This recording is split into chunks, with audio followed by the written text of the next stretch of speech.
Hey everyone, today's video is going to be about rehoming your reptile.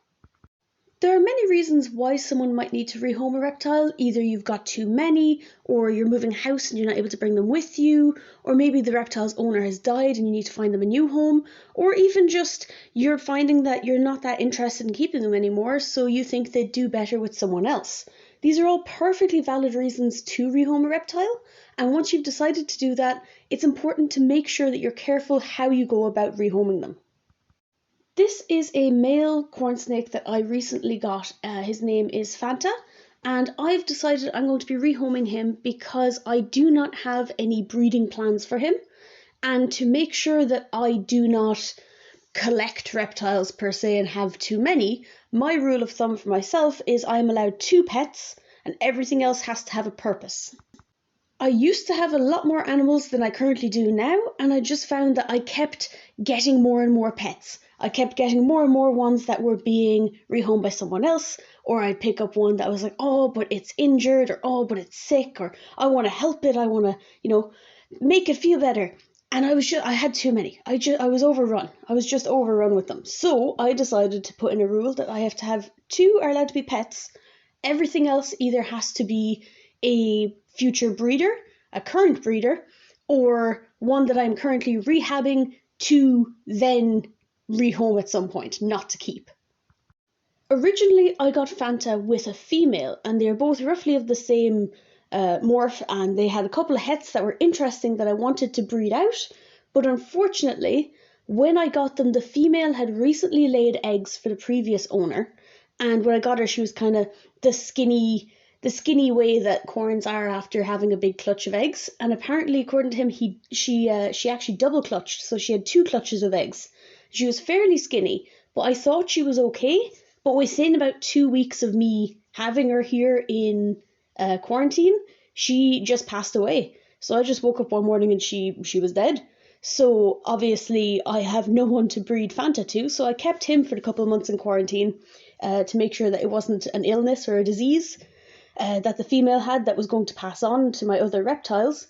And once I realised that he was completely fine, I put him into a 4x2x2 and tried to figure out what to do with him.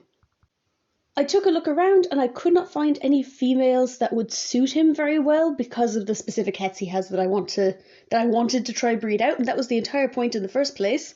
And so instead of just trying to mash together some sort of plan to suit what I have, I just figure someone else will love him as a pet. He's very friendly, he's very well handled, he's very good to handle and move around with, but I don't think I would have any use for him in relation to breeding. Because he isn't a particularly valuable morph or breed of snake, most likely what I'm going to end up doing is I'm going to actually just adopt him out to a family or to someone who just really likes snakes, and he will make a wonderful pet. He's very good to handle. He just won't be any good for breeding stock for what I'm looking to do. When you decide to adopt out an animal, especially a reptile, you want to make sure it's someone who's actually a genuine potential owner and not someone who went, oh, that's pretty, that's cool, that's unique. I'll be able to show that off to my friends, talk about what a cool pet I have, and leave it in a box until it's dead. Because that's just unfair in my opinion. So you want to actually have a genuinely interested person who is going to actually appreciate the animal that they have. If you are selling a snake that is actually a valuable snake, this is not a particular issue, because if you've got a 300 or 400 euro snake, someone who's like, oh, I just want a cool thing, is most likely not going to buy that snake.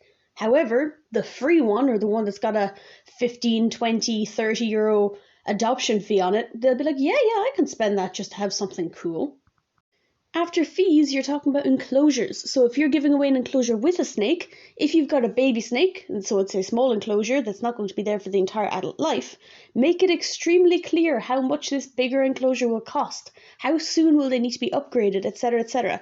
Don't give them the details, ask them the details. Say, oh, they're going to need an upgraded enclosure. And if they say, oh, yeah, I've got a 2 foot by 2 foot enclosure, and you're giving them like a 5 foot long corn snake, obviously that's not going to do. So you might want to ask around a little bit more before deciding on that person. If the enclosure you have for the snake is suitable for their size and age, and it's going to be suitable for the rest of their life, or it's a big enough enclosure that they wouldn't have to upgrade for quite a while, you don't need to worry about that a terrible amount. You just have to make sure they're very clear on how big the enclosure will be, what's in it, the light, the heat, etc., and how much that's going to cost in electricity and along those lines, just so they are aware, so they have every chance to pull out and go, oh, maybe this is more than I thought it would be. It's not just a cool sentient sock. If you're not giving an enclosure at all, then you would want to ask for pictures of the enclosure that they intend to put the snake in. So for example, if I had a corn snake and they were sending me a picture of a tank that was a foot wide and a foot deep and 8 feet tall, that is not a suitable enclosure for a corn snake because it's entirely vertical space. However, that would be an amazing enclosure for a crested gecko, something along those lines.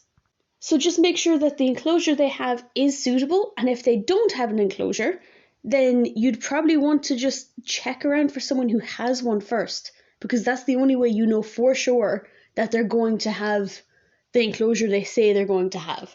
If someone sends you a picture of an enclosure and it looks like an amazing 5-star bioactive XYZ, ask for a picture with them holding up their pointer finger and their baby finger, or a picture with them holding a piece of paper that says a random number on it, just so you know it's theirs, because it is very easy to get pictures off online or off YouTube or anywhere and just say, yeah, that's mine.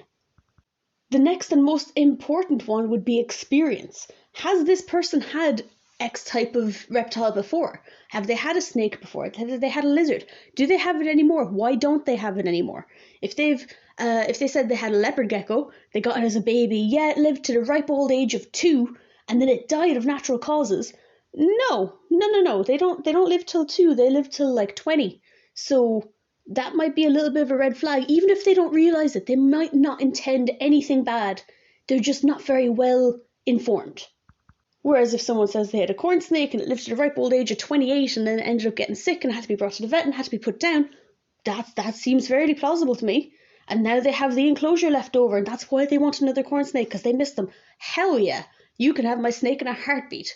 No problem whatsoever. Have you got pictures of your old snake? Fantastic, send them on. Usually anyone who's genuine will love sending on pictures of their animals. If someone asked me, oh, you had a bird, what was your bird like? I'd be like, oh yeah, I loved my bird. His name was Macus, he was an African grey parrot. Here are pictures of him.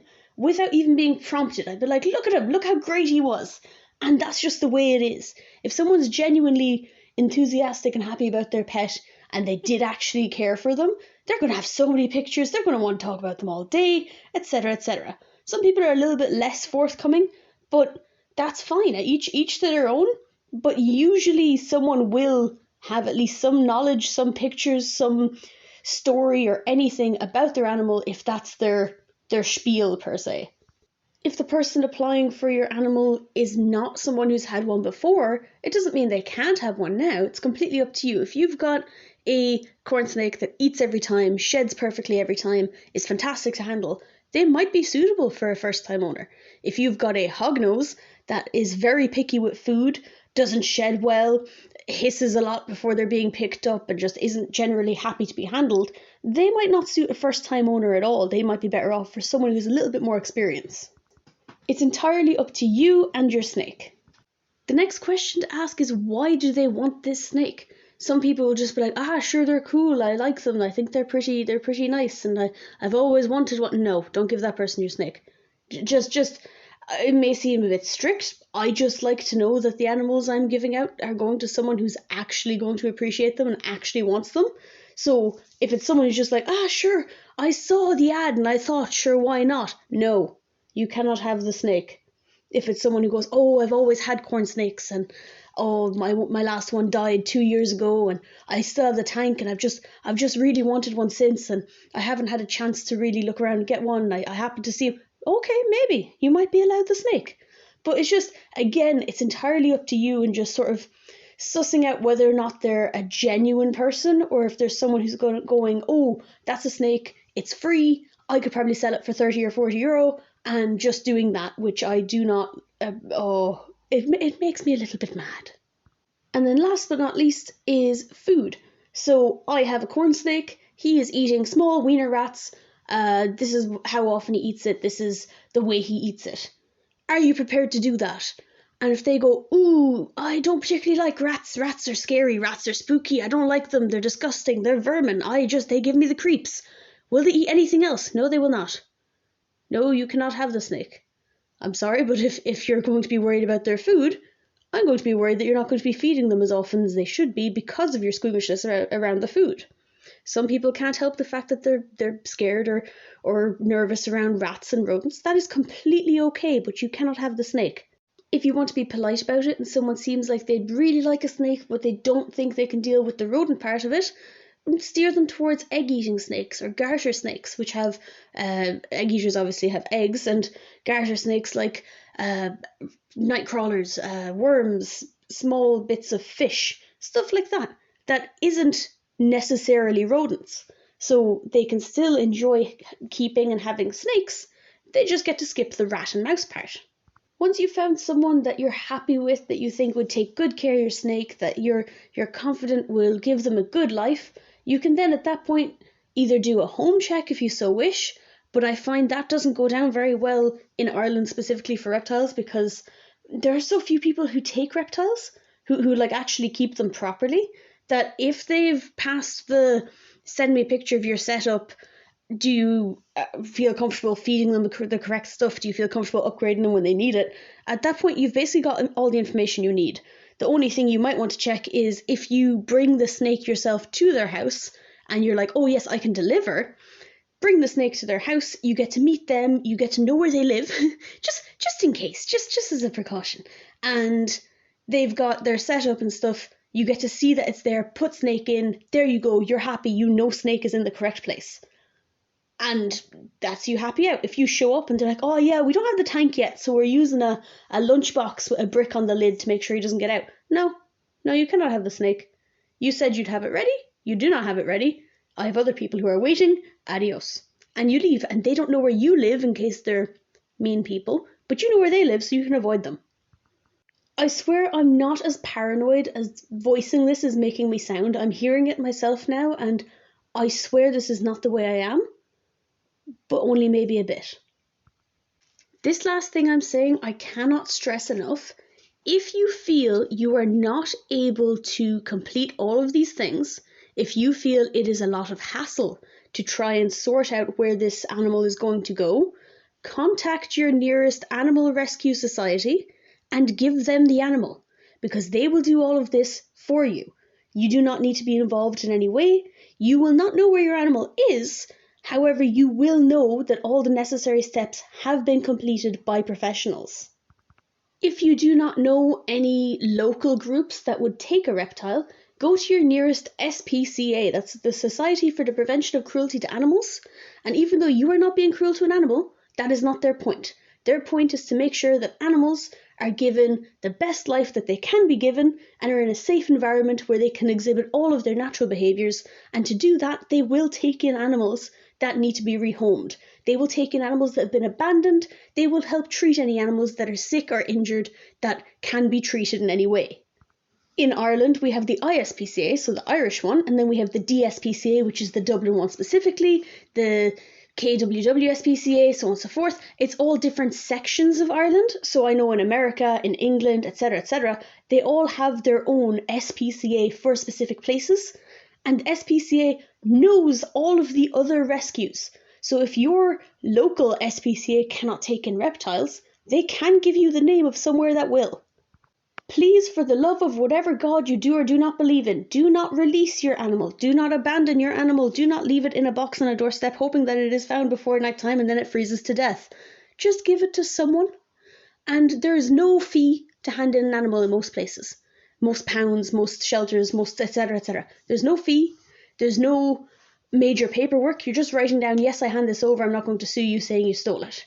Easy peasy. You know your animal is in a safe place. And then one last thing that I actually completely forgot, I was about to stop this, was make sure that it's legal what you're doing. Because in Ireland I don't particularly have to worry about this. Whatever animal I have, if I want to rehome it to someone in Ireland, I can do so.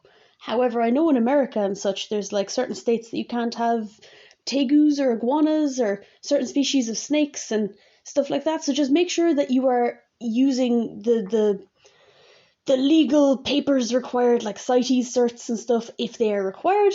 And I think some places have permits. I don't know. Ireland is a mess. We don't have any laws about anything, basically. If I want an alligator, I can have it. If I want something venomous, sure, no problem.